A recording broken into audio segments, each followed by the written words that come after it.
हरे कृष्णा। सभी भक्तों का स्वागत है आज की भगवत गीता क्लास में, ना कि कृष्ण क्लास में। कृष्ण क्लास हम कल से करेंगे। आज भगवत गीता के हम 8 चैप्टर का रिवीजन करेंगे, ठीक है। पूर्वालोकन बोलते हैं हिंदी में। आज देखते हैं ना किसको क्या समझ में आया, थोड़ा समझ में आया कि नहीं समझ में आया। और छोटा चैप्टर है। और आज श्रील रूप गोस्वामी का तिरुभाव दिवस भी है, उसके भी 5 मिनट बात करेंगे, चर्चा करेंगे, ठीक है। और कल से हम कृष्णा बुक पढ़ेंगे। ओके, तो हम शुरू करते हैं, मंगलाचरण पढ़ते हैं। दीदी आ तो गई, कॉल कर रहा है। नहीं है, ठीक है।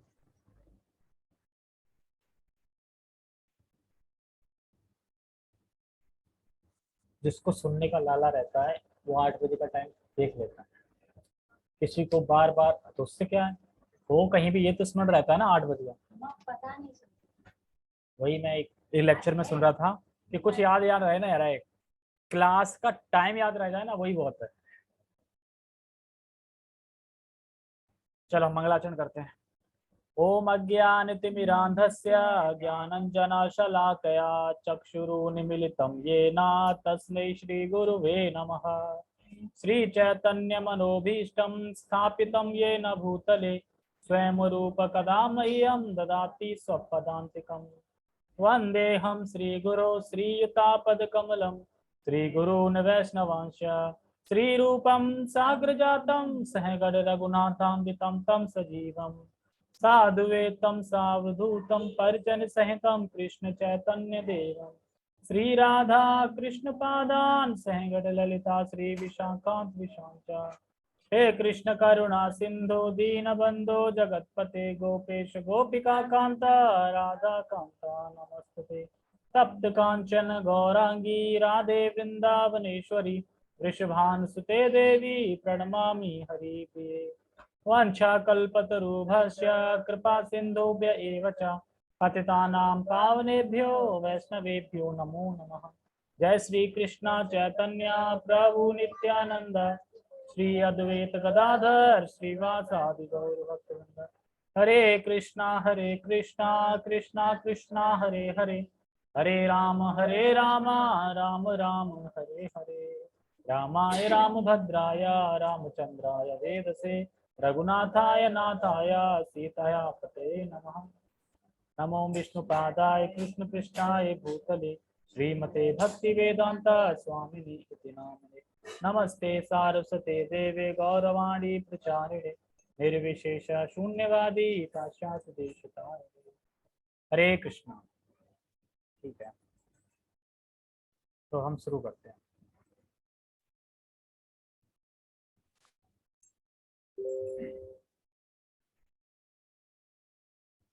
सबको दिख रही है, फाइल दिख रही है सबको?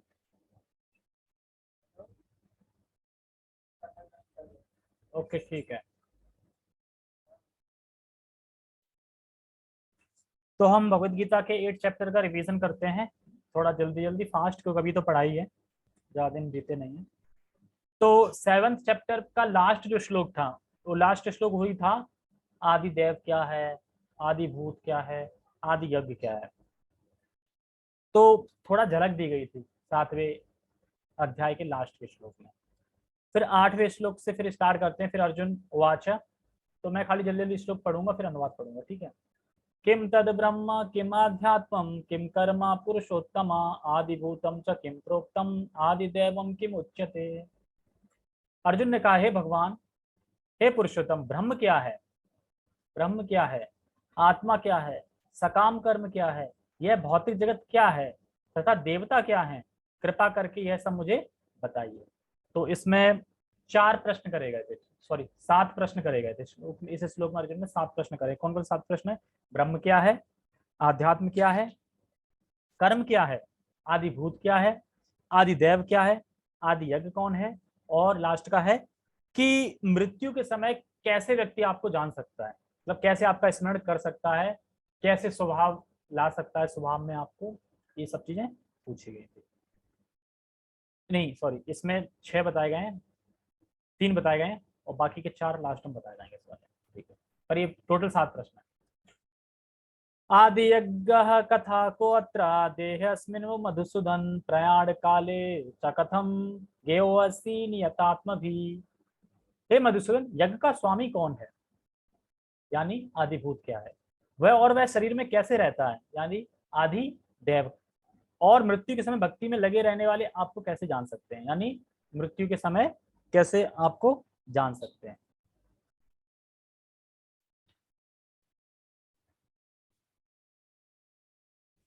फिर श्री भगवान वाच, मतलब श्री भगवान जवाब दे रहे हैं तीसरे श्लोक से। अक्षरः ब्रह्म परमं समाभो अध्यामुच्यते भूत भावो भद्वकारो विसर्गः कर्म संगितः। अनुवाद। भगवान ने कहा, अविनाशी और दिव्य जीव ब्रह्म कहलाता है और उसका नित्य स्वभाव आध्यात्म या आत्मा कहलाता है। जीवों के भौतिक शरीर से संबंधित गतिविधि कर्म या सकाम कर्म कहलाती है। आदिभूतम क्षरो भावा पुरुषश्चादिदेवतम अधियज्ञो हमेवात्र देहे देह भृतांवरा। और चौथे श्लोक में बता रहे हैं, हे देहधारियों में श्रेष्ठ निरंतर परिवर्तनशील या भौतिक प्रकृति आदिभूत यानी भौतिक व्यक्ति कहलाती है। भगवान का विराट रूप जिसमें सूर्य तथा चंद्र जैसे समस्त देवता सम्मिलित हैं वह आदि देव कहलाता है। और तथा प्रत्येक देहधारी के हृदय में परमात्मा स्वरूप में स्थित मैं परमेश्वर यानी यज्ञ का स्वामी यानी आदि यज्ञ कहलाता हूँ। तो 7 प्रश्न थे और उन्हीं के 7 आंसर दे रहे हैं। तो श्लोक क्रमांक 3 में आंसर दिए हैं 3। क्या क्या आंसर थे 3? ब्रह्म क्या है, तो ब्रह्म का मतलब है, ब्रह्म क्या है तो कह रहे हैं जो प्रकृति से परे है और अविनाशी है वही ब्रह्म है। मतलब ब्रह्म ऐसा नहीं कि ब्रह्म ब्रह्मा है, मतलब जो प्रकृति के परे है और जिसका कभी नाश नहीं होता वही चीज ब्रह्म है। वो चीज कोई भी हो सकती है, ठीक है। जैसे ब्रह्म ज्योति भी हो सकती है भगवान की, भगवान भी है वो, हम जीव भी है वो, ठीक है, क्योंकि अविनाशी भी है और प्रकृति से परे हम, तो ब्रह्म ही है।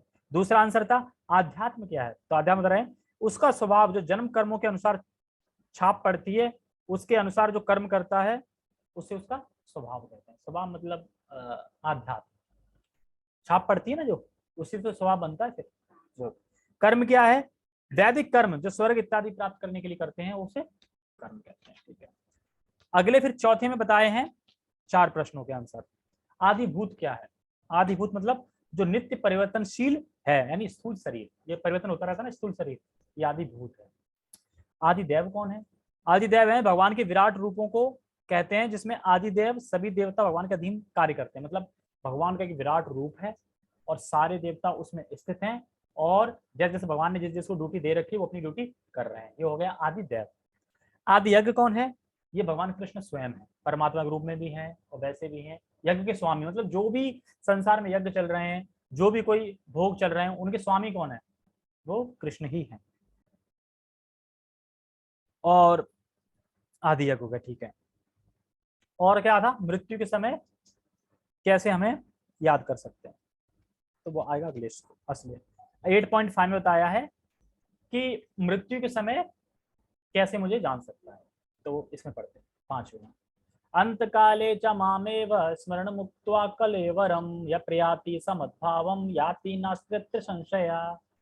हे अर्जुन, संशय मत करो, संशय हटा दो, और जीवन के अंत में जो केवल मेरा स्मरण करते हुए शरीर का त्याग करता है वह तुरंत मेरे स्वभाव को प्राप्त करता है, इसमें रंच मात्र भी संदेह नहीं है। तो भगवान इसमें बता रहे हैं कि मृत्यु काल मतलब प्रयाण मतलब कलेवरम मतलब प्रयाण छोड़ते समय, प्राण छोड़ते समय, शरीर त्यागते समय जो मेरा स्मरण करता है शरीर को त्यागते समय वह व्यक्ति मेरे भाव को प्राप्त होता है अर्थात मेरे धाम को आता है, इसमें कोई संशय नहीं है। तो हम मृत्यु के समय भगवान को कैसे जान सकते हैं वो अगले श्लोक बताएगा कि ये तो हो गया कि मृत्यु के समय कैसे स्मरण करना है। तो स्मरण तो तब कर पाओगे जब जब लगातार तुमने भगवान का स्मरण किया है पहले से, तभी तो कर पाओगे। तो ये बताएंगे श्लोक नंबर 8.6 में। यम यम वापि स्मरण भावम त्यजत्यन्ते कलेवरम तम तम वेत्ति कौन्तेय सदा तद्भाव भावितः। मतलब हे कुंती पुत्र, शरीर त्यागते समय मनुष्य जिस जिस भाव का स्मरण करता है वह उस भाव को निश्चित रूप से प्राप्त होता है। कुत्ते का स्मरण कर लिया तो कुत्ते को प्राप्त हो जाएगा, हाथी का कर लिया तो हाथी को प्राप्त हो जाएगा, इंसान का कर लिया तो इंसान को प्राप्त हो जाएगा। जिस जिस चीज का वो स्मरण करेगा मरते समय उस चीज को वो प्राप्त हो जाएगा। किसी बड़े इंसान का स्मरण कर लिया तो कैसे, इंसान का ही हाँ इंसान का मिलेगा, उससे क्या मतलब, वो तुम्हारे कर्म के हिसाब से जाएगा ना, पर इंसान का जन्म मिलेगा वो कर्म के हिसाब से होगा कि तुम्हारे कितना बैलेंस है खाते में। पुण्य है तो अच्छे उसमें मिलेगा, और अगर पाप है तो फिर गरीब उसमें वैसे मिलेगा, तो दुख झेलोगे ज्यादा। ठीक है, एक्चुअली जो भी दुख मिलता है वो हमारे पाप कटते हैं, चाहे बीमारी हो, चाहे कांटा चुभना हो, चाहे बैठना हो, कुछ भी हो, ये हमारे पाप कट रहे हैं। तो अब दुख से खुश होना चाहिए या दुखी होना चाहिए? खुशी होना चाहिए, पाप कट रहे हैं। और जब सुख मिलता है ना, आनंद, तो वो पुण्य कट रहे होते हैं। और वैसे भी ये दोनों कटनी चाहिए, ये दोनों कट के जीरो हो जाएंगे तब जाके तुम जा पाओगे, नहीं तो ये प्रारब्ध बने रहेंगे तो फिर तो आना ही पड़ेगा ना, ये बता रहे हैं।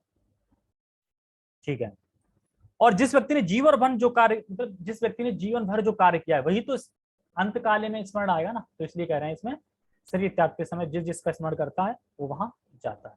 ठीक है, श्लोक नंबर हम देखेंगे अब 7।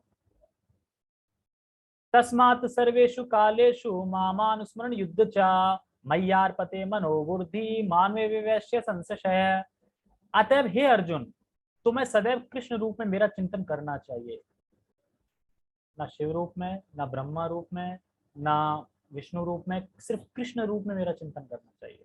और साथ ही युद्ध करने के कर्तव्य को भी पूरा करना चाहिए। अब ये नहीं अब ऐसा है अब हम स्मरण करेंगे तो हम बैठ गए, अब सारा कुछ काम धंधा बंद, अब बस हम कृष्ण का चिंतन करेंगे, नहीं, चिंतन करना है प्लस युद्ध भी करना है। जैसे कि पहले के जमाने में देखा था ना, औरतें घड़े पे घड़ा रख के लाती थी, तो घड़े भी रखा, स्मरण क्या चल रहा था, घर जाऊंगी फिर ये पकाऊंगी ये करना, घड़ा रखा है अपने आप, तो स्मरण वो हो गया कृष्ण का, और घड़ा रखना हो गया युद्ध, मतलब अपने कर्म करना, अपना कार्य करना, जो भी अपने फील्ड का कार्य है वो कार्य करना है, बस भगवान का स्मरण करना है। अपने कर्मों को मुझे समृद्ध करके तथा अपने मन एवं बुद्धि को मुझ में स्थिर करके तुम निश्चित रूप से मुझे प्राप्त कर सकोगे। यानी इसमें कह रहे हैं जैसे भगवान की और भी, और भगवान की और कोई फॉर्म नहीं, सिर्फ कृष्ण फॉर्म है, उसी का चिंतन करना है। और हमें अपने कार्य करते हुए भगवान का स्मरण करना है। हम काम करते हुए स्मरण करेंगे तो अपने आप स्मरण होते रहेगा, मतलब हमें स्मरण करते हुए कार्य करना है, कार्य करते हुए स्मरण नहीं करना है। इन दोनों में अंतर है, ये दोनों चीजों को समझना है। जैसे कुछ लोग बोलते कर्म ही पूजा है, तो मैंने बताया था ना कर्म क्या है, सुबह जगा, जल्दी जल्दी भागा, तैयार हुआ, चिल्लाया, ऑफिस गया, जाम में फंसा, गाली गलौज करा, ऑफिस गया, वहां गोल मटोल किया, सब किया, फिर ट्रैफिक में आया, फिर घर आया, ये कर्म है, यही पूजा है। तो बड़ा बेकार कर्म है ये, तो फिर तो इस तरीके से हमें ये समझना है। ठीक है, अब उसमें बता रहे हैं कि कैसे हम कर पाएंगे, मतलब क्या करना पड़ेगा, अगर जिंदगी भर भगवान का स्मरण करना है, स्वभाव बनाना है, तो क्या करना पड़ेगा, तो बता रहे हैं अभ्यास योग युक्तेन चेतसा नान्यगामिना परमं पुरुषम दिव्यम याति पार्थानुचिंतयम्। ए बोलो मत, ये इसी टाइम मिलता है काम करने के लिए।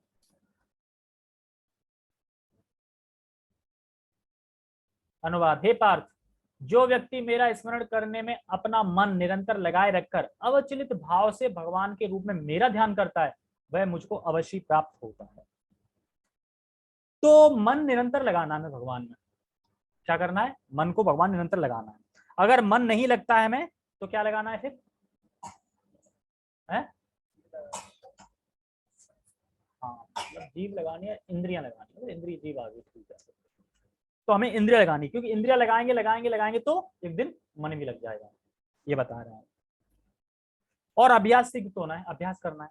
ठीक है, अच्छा अभ्यास करके क्या होगा, तो किसका अभ्यास करना है, वो कौन है, किसका अभ्यास करना है, है? हाँ, तो वही इसे लोग बता रहे हैं ना, अभ्यास तो कृष्ण का करना है, पर किस रूप में करना, रूप तो पहले ही बता दिया, पर कैसे करना है बता रहा है 9-10। कविं पुराण मुनीशासिता रमणोरणीया समनुस्मरेध्य सर्वस्य धातारमचिन्त्य रूपम दित्यवर्णम तमसः परस्तात्।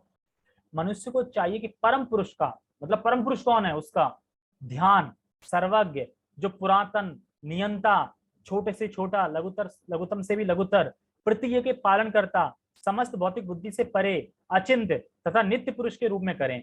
वे सूर्य की भांति तेजवान है और इस भौतिक प्रकृति से परे एवं दिव्य रूप है। तो इसमें बेसिकली बता रहे हैं कि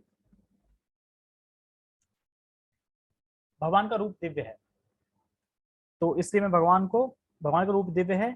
कविम, कविम मतलब होता है अर्थात जो सर्वज्ञ है। ठीक है, अनुशांतिरम मतलब अर्थात जो जो राम के रूप में आके उपदेश देते हैं, देता ना, उपदेश दिया राम के रूप में, एक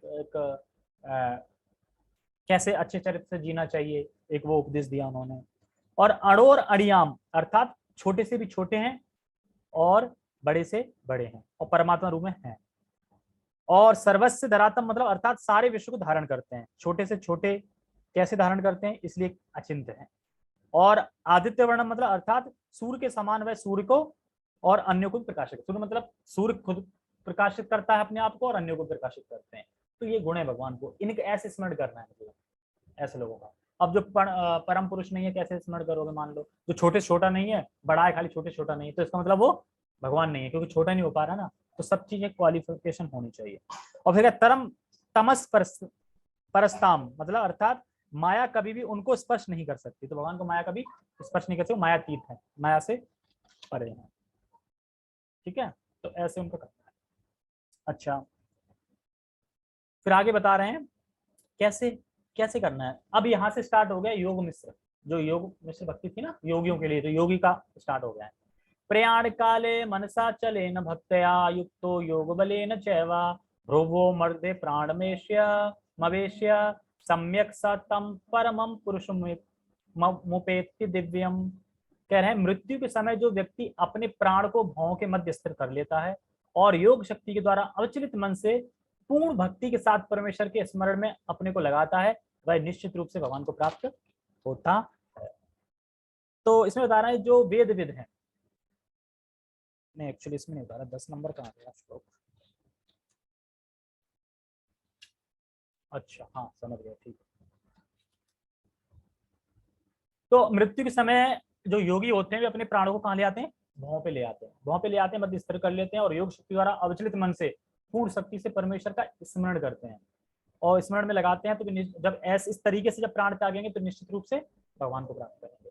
कैसे, यद अक्षरम वेद विदो वदंती वसंती यद दत्तो वीतरागः यद इच्छन्तो ब्रह्मचर्या चरिंतते पदम संग्रहेण प्रवच्छते।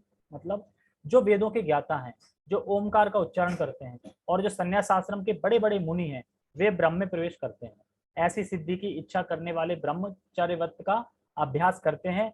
अब मैं तुम्हें वह विधि बताऊंगा जिससे कोई भी व्यक्ति मुक्ति लाभ कर सकता है। तो एक्चुअली इसमें भगवान बता रहे हैं कि जब कोई योगी होता है तो योगी को क्या क्या करना होता है, उसके बारे में क्या क्या करना होता है।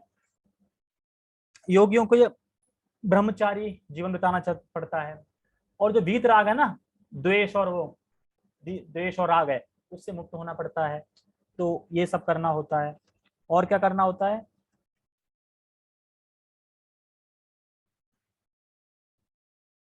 मैंने लिखा तो था, हाँ, जो ब्रह्मयानी दिव्यता को प्राप्त करते हैं। और क्या विधि है, जो ब्रह्मचर्य का व्रत का पालन करते हैं, कर रहे हैं, और सबसे जरूरी है श्रवण कर रहे हैं, सुन रहे हैं भगवान के बारे में और ओम का उच्चारण करते हैं। तो आ ऊ मा जो है ना बताया था वो उच्चारण करते हैं। और फिर आगे विधि बताएंगे कैसे करते हैं, मतलब स्मरण किसका करते हैं, क्या करते हैं, कैसे बैठते हैं, कैसे नहीं बैठते हैं, ये सब बताएंगे।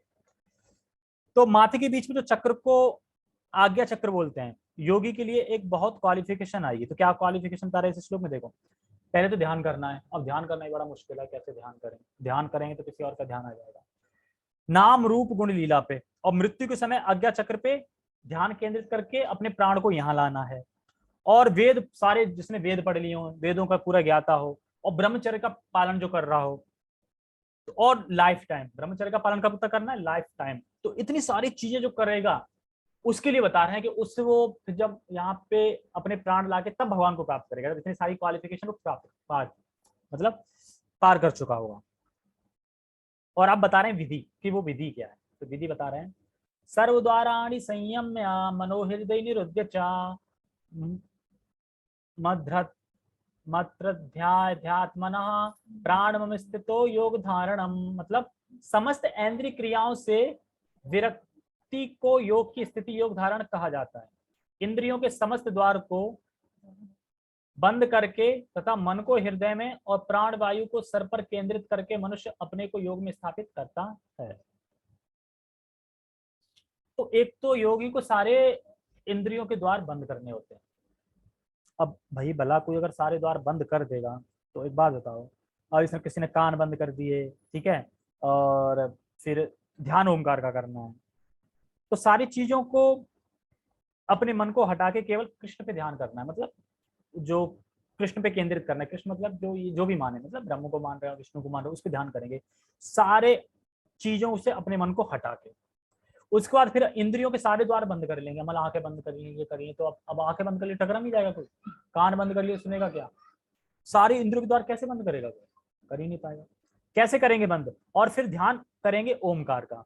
अगर इतना कर भी लें फिर भी गोलोक धाम नहीं मिलेगा उन्हें। फिर भी वो क्या मिलेगा? वहां मिलेगा कि मतलब जहाँ पे उन्हें 4 प्रकार का जो रस है उसमें सेवा नहीं कर पाएंगे वो, तो मतलब बहुत दूर, मतलब दूर से सेवा करते हैं, वो मिलेगा।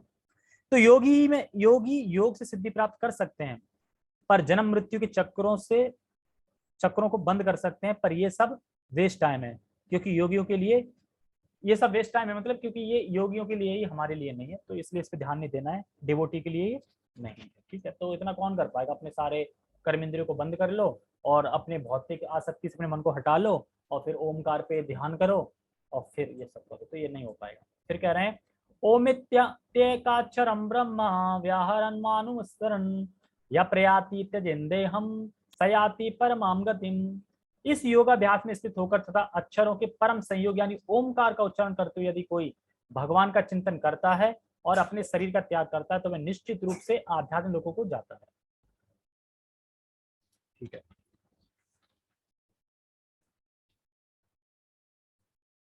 अनन्य चेतः सततम यो माम स्मृति नित्यशा तस्याहं सुलभ पार्था नित्य युक्त योगिना। अभी तक जो पूरा बता रहे थे योग में से भक्त के लिए, और ये बता रहे हैं शुद्ध भक्त अनन्य भक्त है जो, उसके लिए बता रहे हैं। क्या बता रहे हैं अनन्य भक्त के लिए? कि हे अर्जुन, जो अनन्य भाव से निरंतर मेरा स्मरण करता है उसके लिए मैं सुलभ हूँ, क्योंकि वह मेरी भक्ति में प्रवृत्त रहता है। तो ये बता रहे हैं अनन्य भक्ति क्या है। देखो, अनन्य भक्ति मतलब मुझे भगवान के चरणों में प्रेम, भगवान के चरणों में प्रेम भक्ति चाहिए, ये अनन्य भक्ति है। इसलिए भक्ति कर रहा हूँ, और कुछ हमारा मतलब वो नहीं है गोल कि मैं कुछ और चाहता हूँ। मुझे सिर्फ कृष्ण के चरणों में भक्ति, कृष्ण के चरणों में प्रेम चाहिए। और साध्य क्या है? कृष्ण चरण का प्रेम। और साधन की साध्य क्या है? नहीं, साधन क्या है? साधन है कृष्ण भक्ति, और साध्य क्या है? कृष्ण के चरणों में प्रेम, ठीक है, ये है। तो जो अनन्य भक्त होते हैं, क्योंकि और भगवान क्यों सुलभ हो जाते हैं, क्यों उसे अपने आप मिल जाते हैं, मतलब उसको क्योंकि वो नित्य युक्त लगे रहते हैं भगवान की भक्ति में। नित्य युक्त मतलब हमेशा भगवान के स्मरण में लगे, इसलिए भगवान अपने आप को प्रकाशित कर लो, भाई देख लो मुझे, देख जाते हैं और उन्हें अनुभव करा देते हैं। तो क्या हो जाता है? भगवान मिल गए तो क्या हो जाएगा? कुछ होता है? तो बता रहे हैं क्या होता है।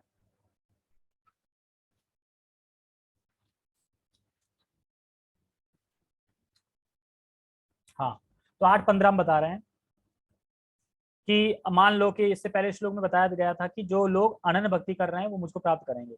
तो आपको प्राप्त करके होगा क्या? क्या लाभ है? मुझे कुछ लाभ मिलेगा कि नहीं मिलेगा है? पता चले हम ऐसे करते जा रहे हैं, कुछ लाभ नहीं होते करें। मामुपेत्य पुनर्जन्म दुखालयम शाश्वतम ना प्रुवंती महात्मना समसिद्धिम परमाम गताम। मतलब मुझे प्राप्त करके महापुरुष जो भक्ति योगी है कभी भी दुखों से पूर्ण इस अनित्य जगत में नहीं लौटते, क्योंकि उन्हें परम सिद्धि प्राप्त हो चुकी होती। तो ये सबसे बड़ा लाभ है। हम भगवान के पास जाएंगे और वहां से फिर हम कभी लौट के नहीं आएंगे, हमें ऐसा धाम प्राप्त होगा। अच्छा, कृष्ण के भक्त तो कृष्ण लोग जाते हैं, ठीक है, जैसे आपने बोला, इसमें बताया, लेकिन यानी परम सिद्धि तो हमारी, लेकिन अगर किसी की इच्छा है चांद पे जाने की, तो स्वर्ग जाने की, तो क्या वहां परम सिद्धि नहीं है? क्या वहां से वापस लौट के आना पड़ेगा? तो भगवान अगला श्लोक बोल रहे हैं, क्या बोल रहे हैं? आ ब्रह्मा भुवना लोका पुनरावृत्तिनो अर्जुना मामुपेत्य तो कौन्तेया पुनर्जन्मा न विद्यते। इस जगत में सर्वोच्च लोक से लेकर निम्नतर सारे लोग दुखों के घर हैं, जहाँ जन्म तथा मरण का चक्र लगा रहता है, किंतु हे कुंती पुत्र, जो मेरे धाम को प्राप्त कर लेता है फिर कभी जन्म नहीं लेता। तो कह रहे हैं कि अगर तुम अन्य कहीं चले भी जाओगे, चंद्रमा लोग, ब्रह्म लोग, कोई फायदा नहीं, वहां से भी लौट के मृत्यु है, मतलब वहां भी मृत्यु है। इसलिए मेरा धाम सही है, इसलिए मेरा धाम मतलब आना चाहिए। कोई बोले ना कि आपके धाम में परम सिद्धि है, और धामों में भी तो होगी ना, और जगह भी तो कह रहे नहीं, कहीं नहीं है मेरा धाम। मतलब जन्म मरण है वहां पे, भले पृथ्वी पे यहाँ लेंगे ना, तो पृथ्वी पे तो आएंगे लौट कर। अगर कोई बोले कि हम तो देखते हैं कि जो महान योगी हैं, जो सिद्धि है, सिद्ध भी हैं, सिद्धि है, लेकिन वो तो उच्च लोकों में जाते हैं, जाना चाहते हैं उच्च लोकों में। तो क्यों जाना चाहते हैं? क्योंकि वो स्वभाव जीव का स्वभाव क्या है? आनंद लेना। तो आनंद लेके उच्च लोकों में क्यों जाना चाहते हैं? क्योंकि उच्च लोकों में आयु बहुत ज्यादा है, इसलिए वो जाके वहां पे भोग करते हैं। तो ये अगले श्लोक में बता रहे हैं। सहस्त्र युग पर्यंतम हृदय ब्राह्मणो विदु रात्रिम युग सहस्त्रांता तेहरो वित्र विदो जना। ए लड़की चुप नहीं होगी, एक लड़कियां संभल रही। मानवीय गणना के अनुसार 1000 युग मिलकर ब्रह्मा का एक दिन बनता है, और इतनी ही बड़ी ब्रह्मा की रात्रि भी होती है। तो इसलिए अब बताओ अभिषेक प्रभु, ब्रह्मा की आयु कितनी? जल्दी जल्दी बताओ। हैं? 1000 चतुर्युग। 1000 हाँ हाँ और 1000 हाँ, यानी 1000 चतुर्युग बीतने पर उनके 12 घंटे होते हैं, और 1000 चतुर्युग फिर बीत जाए तो उनके 12 घंटे की रात हो जाती है। ठीक है, फिर रात यानी एक दिन पूरा, यानी 2000 चतुर्युग। और 1000 चतुर्युग में 14 मनवंतर होते हैं, और एक मनवंतर में कितने युग आते हैं? 71। 74 है, 71 है, 71 है ना, 71 है ना चतुर्युग, 72, 71, 71 है चतुर्युग। एक मिनट में लिखा होगा ना। हाँ 71 है, 71। ठीक है, ओके, अच्छा ठीक है।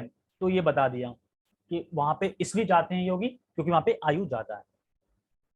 अव्यक्ताद व्यक्तवः सर्वा प्रवंत हर आगमे रात्रि योग में प्रलीयन्ते तत्रैवाक्यत संज्ञके।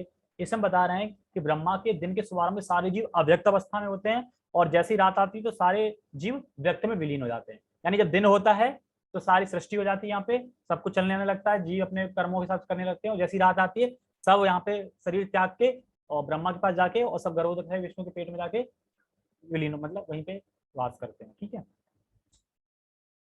भूतग्राम स एवायम भूत्वा भूत्वा प्रलीयते रात्र्यागमे वशा पार्थ प्रवत्य हरान। इसमें बता रहे जब जब ब्रह्मा का दिन आता है तो सारे जीव प्रकट होते हैं, और ब्रह्मा की रात्रि होते ही वे असहाय विलीन, असहायवत विलीन हो जाते हैं। मतलब जब जब ब्रह्मा का दिन आता है तो प्रकट हो गए, सब लग गए काम करने में, और जैसी रात आई तो ना चाहते हुए कि भाई हम तो कुछ काम कर रहे हैं, पूरा तो करने दो है, जहां पे वहीं पे स्टॉप, सीधा कुछ नहीं काम करोगे, सीधा शरीर त्याग के सीधा चलो, कोई अपनी दादागिरी नहीं चल रही, नहीं मैं तो ये काम करके तभी जाऊंगा। असहायवत मतलब कि जाना ही पड़ेगा, मृत्यु को प्राप्त होना ही पड़ेगा, और विलीन हो मतलब वहां जाके अव्यक्त अवस्था में रहना ही पड़ेगा, ये बता रहे हैं। अगला श्लोक बता रहे हैं, अच्छा तो आपने ठीक बता दिया, यहाँ पे दिन आ गया, रात आ गया, और भूता भूता प्रलयंते, जीव जन्म ले रहा है और फिर अव्यक्त हो रहा है, प्रलय को प्राप्त हो रहा है, बार बार आता है, प्रकट होता है, फिर अप्रकट होता है, प्रकट अप्रकट प्रलय, और ये सब चल रहा है। तो क्या कोई ऐसी चीज नहीं है कि जहाँ पे ये ना हो, जन्म मरण खत्म हो, जहाँ पे ये सब चीजें ना हो? तो कह रहे हैं हाँ है। तो क्या है वो? ये श्लोक बता रहे हैं। श्लोक क्रमांक 20 पढ़ देता हूँ मैं, ठीक है। परस्तस्मास्तु परस्तस्मात्तु भावोऽन्यो व्यक्तो व्यक्ता सनातनः यह स सर्वेषु भूतेषु नश्यस्तु न विनश्यति न विनश्यति। मतलब इसके अतिरिक्त एक अन्य अव्यक्त प्रकृति है जो शाश्वत है, और इस व्यक्त तथा अव्यक्त पदार्थ से परे है। मतलब व्यक्त मतलब ब्रह्मा के उसमें जाएं फिर आए, इससे परे है, और यह पराश्रेष्ठ, और कभी इसका नाश नहीं होता। जब इस संसार का सब कुछ लय हो जाता है तब भी उसका नाश नहीं होता, मतलब इस संसार में सब कुछ खत्म हो जाता है तब भी उसका कुछ भी समाप्त नहीं होता। अव्यक्तो अक्षर युक्त अस्तमाहु परमाम गतिम या प्राप्या न निर्वर्तन्ते तद्भाम परम मम। तो जिसे वेदांती अप्रकट और अविनाशी बताते हैं, जो परम गंतव्य है, जिसे प्राप्त करने पर कोई वापस नहीं आता, वही मेरा परम धाम है। पुरुषा सह पर अपार्थ भक्त्या लभ्यस्तनन्या यस्त्यांतस्थानि भूतानि येन सर्वमिदं तम ततम। यानी भगवान जो सबसे महान है, अनंत भक्ति द्वारा ही प्राप्त किए जा सकते हैं। यद्यपि वे अपने यद्यपि वे अपने धाम में विराजमान हैं, तो भी वे सर्वव्यापी हैं और उनमें सब कुछ स्थित है। यानी 14 वाले श्लोक है अनंत भक्त, उसी से प्राप्त किया जा सकता है, किसी से नहीं। यत्र काले त्वनावृत्तिम आवृत्तिम चैव योगिना प्रयाता यान्ति ता कालम वक्ष्यामि भरतर्षभ। अब बता रहे हैं भरतश्रेष्ठ, अब मैं उन विभिन्न कालों को बताऊंगा जिसमें जो योगी की बात करी गई थी कि वो जब शरीर त्यागेंगे तो वापस नहीं आएंगे, और कब शरीर त्यागेंगे तो वापस आएंगे। अग्निर्ज्योतिर शुक्ल षडमासा उत्तरायण तत्र प्रयाता गच्छन्ति ब्रह्म ब्रह्म विदो जना। जो परब्रह्म के ज्ञाता है, यानी जो उच्च योगी के, श्रेष्ठ योगी के जो योगी हैं, वे अग्निदेव के प्रवाह में प्रकाश में दिन के शुभ क्षण में शुक्ल पक्ष में या जब सूर्य उत्तरायण में रहता है, उन 6 मासों में इस संसार में शरीर त्याग करने पर उस परब्रह्म को प्राप्त होते हैं। यानी ये जो है वो प्रकाश में शरीर त्यागते हैं, उत्तरायण में त्यागते हैं उन 6 महीनों में, और शुक्ल पक्ष होता है तो ये फिर चले जाते हैं ऊपर। ठीक है, इसमें ये रहेगा ना, क्षण में शुक्ल पक्ष में या जब सूर्य है। हाँ ये सब चीजें होनी चाहिए। अच्छा, लेकिन कुछ योगी ऐसे भी हैं जो थोड़ा कम डाउन है, लेवल है, वो अपने आप इतने ज्ञाता नहीं है, मतलब इतने ब्रह्म की ज्ञाता नहीं है कि पता चल जाए अच्छा ये साल वो है, अब वो कभी भी मर गए, तो वो कहाँ जाते हैं, चंद्रमा पे। तो इसका बता रहे हैं, धूमो रात्रिस्ता कृष्णा षड्मासा दक्षिणायनम तत्र चंद्रामसम ज्योति योगी प्राप्त निर्वर्तते। जो योगी धुएं रात्रि कृष्ण पक्ष में या सूर्य के दक्षिणायन रहने के 6 महीने में दिवंगत होता है, यानी शरीर त्यागता है, वह चंद्रलोक को जाता है, किंतु वहां से पुनः पृथ्वी पर चला आता है, यानी भोग भोग के। चंद्रमा बिल्कुल स्वर्ग जैसा ही है, ऐसा नहीं कि स्वर्ग लोक चंद्रलोक भी स्वर्ग जैसा ही आनंदमय है। ठीक है, अच्छा, तो अब उपसंहार कर रहे हैं दोनों का। शुक्ल कृष्णे गति होइते जगत शाश्वते मते एकयात्यात्यानवृत्तिम न्यान्यावर्तते पुनः। मतलब वैदिक मतानुसार इस संसार में प्रयाण के 2 मार्ग हैं, एक प्रकाश का और दूसरा अंधकार का। जब मनुष्य प्रकाश के मार्ग से जाता है तो वह वापस नहीं आता, किंतु अंधकार के मार्ग से जाने वाला पुनः लौटकर आता है। ये योगियों के लिए है, सामान्य लोगों के लिए नहीं है, वो अपने कर्म के साथ जाएंगे। ठीक है, अच्छा, लेकिन भक्त तो इन दोनों रास्तों को जानते थे, ऐसा तो नहीं कि मोहित हो जाता हो स्वर्ग, या तो धाम चले जाएंगे स्वर्ग मिल जाएगा, अच्छा ही है ना दोनों में। नरक तो मिल नहीं रहा है, तो स्वर्ग मिलेगा या धाम मिलेगा, मतलब भगवान पास चले जाए तो सही है, रास्ता अपना लेते हैं। तो ये बता रहे हैं, ना एते श्रुति पार्था जानन योगी मुह्यति कश्चना तस्मात् सर्वेषु कालेषु योग युक्त भव अर्जुना। मतलब हे अर्जुन, यद्यपि भक्तगण इन दोनों मार्गों को जानते हैं किंतु वे मोहग्रस्त नहीं होते, अतः तुम भक्ति में सदैव स्थिर रहो, यानी तुम भक्ति में लगे रहो। लास्ट श्लोक में भगवान कह रहे हैं, वेदेषु यज्ञेषु तपःसु चैव दानेषु यत् पुण्यफलं प्रदिष्टम् अत्येति तत्सर्वविदं विदित्वा योगी परम स्थानमुपैति चाभ्यम। जो व्यक्ति भक्ति मार्ग को स्वीकार करता है, जो वेद अध्ययन से, यज्ञ से, तपस्या से, सकाम करने से जो फल मिलता है, उस फल से भक्त कभी वंचित नहीं रहता, वो फल भक्त को मिलते हैं। और उस भक्त से, उस फल से जो यज्ञ किया, दान किया, उससे जो सुख मिलने वाले हैं, उस सुख से भी वंचित नहीं रहता। और फायदा क्या है कि भक्त को धाम नहीं मिलता है। यानी एक योगी जो है, योगी को सिर्फ यही चीज मिलेगी, भगवान का धाम नहीं मिल रहा है, गोलोक कृष्ण लोक, लेकिन इसको ये सब भी मिलेगा और कृष्ण का धाम भी मिलेगा। तो कह रहे हैं, जो व्यक्ति भक्ति मार्ग स्वीकार करता है, वेदाध्ययन, तपस्या, दान, दार्शनिक तथा सकाम कर्म करने से प्राप्त होने वाले फलों से वंचित नहीं होता। वह मात्र भक्ति संपन्न करके इन समस्त फलों की प्राप्ति करता है और अंत में परम नित्य धाम को प्राप्त होता है। हरे कृष्णा कृष्णा कृष्णा हरे हरे, हरे राम राम राम हरे हरे। ओके, आज है श्री रूप गोस्वामी, हमारे 6 गोस्वामी से जो है, 6 गोस्वामी से एक हैं, आज उनका तिरुभाव दिवस है। तो एक लीला आती है उसमें कि जब रूप गोस्वामी, सनातन गोस्वामी जब साबिर मलक था, कौन था वो, जहाँ पे नौकरी करते थे, तो वहां से जब चैतन्य महाप्रभु की कृपा से जब वो वापस आ गए थे, और चैतन्य महाप्रभु ने बोला था कि जाओ वृंदावन जाओ आप, और स्त्रियों को ढूंढो, प्रचार करो, ग्रंथ लिखो, ये सब करो। तो उसके बाद जब ये सब कर रहे थे, तो फिर एक और थे सर गोस्वामी, जीव। तो जब जीव उनकी कुटिया पे आते हैं, जैसे चैतन्य महाप्रभु भी भेजते हैं, तो उनके अनुगत रह के, तो जीव को काम सौंपा जाता है कि आप रूप गोस्वामी जब शास्त्र लिखते हैं तो आप उनमें उसकी सहायता करोगे। तो एक बार बल्लभ भट्ट आते हैं, बल्लभ भट्ट नाम था क्या, बल्लभा भट्ट, ऐसी कुछ बल्लभ नाम था। तो वो एक श्लोक दिखाते हैं, कौन सा श्लोक है वो, पिशाची करके ना कुछ, मुक्ति पिशाची, मुक्ति को पिशाची बताते हैं। तो उसमें कहते हैं कि आप मुक्ति को पिशाची कैसे बताते हैं, मुक्ति की तो इच्छा भक्ति भी करते हैं, और मुक्ति का मतलब है कि मैं भगवान की सेवा में स्थित हो जाऊं, यहाँ से छुटकारा मिल जाए, तो उसको आप पिशाची कैसे बोल रहे हैं, तो ये तो आपने गलत है, इसमें संशोधन करो। तो फिर वो चले जाते हैं गंगा में, मतलब नदी में नहाने के लिए, तो पीछे से जीव भी जाते हैं, तो जीव कहते हैं कि आप ना समझे ही नहीं, मतलब आप इस अर्थ को समझे नहीं। एक्चुअली हमारे गुरुदेव कहना चाह रहे थे कि जो मुक्ति की इच्छा है उसको पिशाची बोल रहे हैं, इच्छा को, जो मुक्ति रूपी इच्छा है उसको पिशाची बोल रहे हैं। इच्छा नहीं करनी चाहिए मुक्ति की, कहते हैं ना कि मुक्ति भी नहीं सोचते भक्त, तो मुक्ति की बोल रहे हैं, मुक्ति को पिशाची नहीं बोल रहे, मुक्ति की जो इच्छा है, स्पृहा है, उसको पिशाची बोल रहे हैं। तो कह रहे हाँ ये तो हमसे बहुत बड़ी गलती हो गई, चलो आप क्षमा मांगते हैं आपके उससे। तो वापस आते हैं, क्षमा मांग चले जाते हैं। तो फिर उसके बाद रूप गोस्वामी बोलते हैं जीव से कि जीव कि ये तुमने क्या किया कि तुम्हें मतलब तुमने वैराग्य धारण किया है तो तुमने अयोग्य मतलब आयु में वैराग्य धारण कर दिया है, अभी तुम योग्य नहीं हो वैराग्य धारण करने के लिए।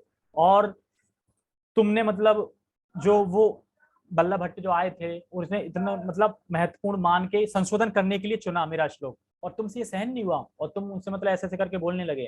तो वो कहते हैं कि जिसमें मुक्ति की इच्छा की जो पिशाची बोल रहे थे वो तुम्हारे अंदर भी तो रही ना कि मुझे बोलना है, उस पर तुम कंट्रोल नहीं कर पाए और तुम्हें अपने क्रोध पे क्रोध नहीं आया। तो इस तरीके से बोलते हैं कि जाओ जब तक तो तुम्हारा वैराग्य पूर्ण ना हो जाए तब तुम्हें शकल में दिखाना और चले जाओ वृंदावन छोड़ के। तो अब रूप चले जाते हैं, सॉरी जीव गोस्वामी चले जाते हैं। तो उसके बाद फिर जीव गोस्वामी कुछ नहीं करते थे, गुफा में ऐसे ही रहते थे और जो मिल जाता था खाते थे, बिल्कुल मरणासन हो गए थे बिल्कुल। तो सनातन गोस्वामी द्वार द्वार भिक्षा मांगते थे, वो मधुकरी करते थे। तो उनसे किसी ने बोला था कि एक बाबा आया है जो उस पर रहता है वहां पे, जो अपनी कोठी में जहाँ भी कुटिया कुटिया में रहते हो, वो कुछ नहीं मांगता है। तो सनातन कौन बाबा आ गया, मैं देखता हूँ। देखा तो जीव, कह रहे जीव तुम इस हालत में हो, क्या हुआ? तो उन्होंने सारा कुछ बताया। तो उसके बाद फिर सनातन गोस्वामी उन्हें लेके आते हैं रूप गोस्वामी को, तो रूप गोस्वामी फिर क्षमा कर देते हैं और फिर दोनों ग्रंथ ऐसे पढ़ते हैं। तो उसके बाद फिर जब वो आते हैं तो रूप गोस्वामी लगता है कि मैंने बहुत गलत किया, तो वो उनकी सेवा करते हैं और उन्हें अपने हाथ से एक विग्रह बना के देते हैं। रूप गोस्वामी जीव गोस्वामी की विग्रह बना के देते हैं। कौन सा विग्रह बना के देते हैं? जो राधा दामोदर, राधा दामोदर के विग्रह देते हैं कि ये विग्रह तुम्हारे द्वारा ही सेव्य रहेंगे और तुम इनकी बस अनंत जब तक हो इनकी सेवा करना। तो फिर वो राधा दामोदर आए। तो जब प्रभुपाद जी जब पाश्चात्य देश जाने से पहले जो राधा दामोदर मंदिर में रहते थे, भजन करते थे, अपना सेवा वगैरह करते थे वहाँ पे, तो बताते हैं कि वो रूप गोस्वामी से बात करते थे। रूप गोस्वामी वहाँ पे है ना भजन, वो हाँ रूप गोस्वामी जी गोस्वामी। हाँ, तो वहाँ पे वो करते थे। तो बताते हैं कि एक बार क्या हुआ कि साक्षात वो बात कर रहे थे रूप गोस्वामी से। कौन? शीला प्रभुपाद जी रूप गोस्वामी से। तो एक बार क्या होता है कि छोटा सा बालक था जो वहाँ पे आया करता था राधा दामोदर मंदिर पे। तो वहाँ पे जो चढ़ावा आता था पैसे, तो वो तिजोरी से पैसे निकाल के ले जाता था और कुछ बाहर खाता था। तो एक बार प्रभुपाद जी ने देख लिया। तो प्रभुपाद जी ने देख लिया तो प्रभुपाद जी ने उसे डांटा नहीं। प्रभुपाद जी ने बोला कि तुम मंदिर से चोरी करते हो पैसे, ये पता है कितना बड़ा अपराध है, बहुत बड़ा अपराध है, क्यों चोरी कर रहे हो? तो ऐसा नहीं अब डांट दें भगा दें, ऐसा नहीं। तो कहते तुम चोरी कर क्यों रहे हो? तो कहता है मैं चोरी इसलिए कर रहा हूँ, मुझे ना बाहर पेड़े मिठाइयाँ ये बहुत अच्छी लगती हैं, ये बिना पैसे के तो मिलेंगे नहीं, तो मैं पैसे ले जाता हूँ, मिठाइयाँ खाता हूँ, रबड़ी पेड़े ये सब। तो प्रभुपाद जी कहते हैं कि अगर ये मैं बना के दे दूँ तुम्हें तो करोगे चोरी? कि नहीं तो क्यों करूंगा मैं चोरी, बना के दे दोगे फिर क्या दिक्कत? तो प्रभुपाद जी रोज उसके लिए बनाते थे रबड़ी, कभी पेड़े कभी कुछ। तो ऐसे कर करके धीरे धीरे ज्यादा आदान प्रदान हो गया, फिर वो धीरे धीरे आने लगे और फिर बड़े हो गए। तो फिर मतलब बड़े थे ही शायद, तो प्रभुपाद जी के पास आते थे खूब, मतलब करीबी हो गए मतलब। तो एक बार क्या हुआ कि वही जो थे तो प्रभुपाद जी की कुटिया में, प्रभुपाद जी की कुटिया से बात मतलब कुछ बात करने की आवाज सुनाई दे रही थी और इतना प्रकाश हो रहा था, इतना प्रकाश, पहले के टाइम इतने बल्ब तेज तो थे नहीं, कितना प्रकाश हो कम थे, लेकिन प्रकाश हो रहा था, व्हाइट प्रकाश एकदम, और कुछ बातें कर रहे थे। तो वो कह रहे थे कि ये जो भी कुछ कार्य है वो सब तुम्हें ही करना है और तुम कर पाओगे, तुम जरूर कर पाओगे, तुम पाश्चात्य देश जाओगे, प्रचार करोगे, सब करवाओगे, मैं हमेशा, मेरा आशीर्वाद है तुम्हारे साथ। इस तरीके से मतलब कुछ बात करते हैं। तो उसके बाद फिर वो चला जाता है लड़का। अगले दिन आता है प्रभुपाद जी के गले में इतनी बड़ी माला पड़ी रहती है यहाँ तक घुटने तक, और वो माला रूप गोस्वामी पहना के गए होंगे। तो उस पर बोलते हैं कि प्रभुपाद जी कल ना मुझे जोर जोर से आवाज आ रही थी अंदर से, प्रकाश भी हो रहा था, आप किससे बात कर रहे थे? तो जी बताते हैं मैं रूप गोस्वामी, साक्षात दर्शन दिए रूप गोस्वामी ने मुझे। तो उसके बाद फिर ये बात फैल गई धीरे धीरे। तो एक अन्य भक्त थे कोई, वो पहुंचे प्रभुपाद जी, तो प्रभुपाद जी मैंने सुना है कि आप रूप गोस्वामी से मिले थे या रूप गोस्वामी से बात करते।